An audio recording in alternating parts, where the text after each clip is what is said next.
ඔයාලා තාමත් අපිව සබ්ස්ක්‍රයිබ් කරලා නැත්නම් පහත බටන් එක ක්ලික් කරලා දැම්ම සබ්ස්ක්‍රයිබ් කරන්න. ඒ වගේම පහත සින්නුව ක්ලික් කරලා අලුතින් අප්ලෝඩ් කරන අපේ වීඩියෝ එවෙලෙම බලා ගන්නත් පුළුවන්. ඊයේ පස්වරුවේදී වවුනියාව ඕමන්ත කොම්බු වයිකම්කුලම් ප්‍රදේශයේ කැලෑවක සිට තුවාල වී වැටී සිටි හමුදා සෙබළෙකු සොයාගෙන තිබෙනවා.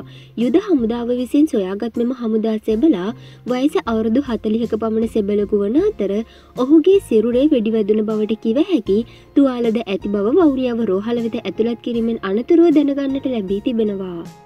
ප්‍රදේශවාසීන් හරහාද ඕමන්ත පොලිසියට දැනගන්නට ලැබී තිබුණේ කැලේ දෙසින් පිපුරුම් ශබ්දයක් ඇසුන බවයි. කෙසේ වෙතත් ඕමන්ත කඳවුරේ නිලධාරීන් හා පොලිසිය විසින් මේ සම්බන්ධව වැඩිදුර පරීක්ෂණ සිදු කරමින් පවතිනවා.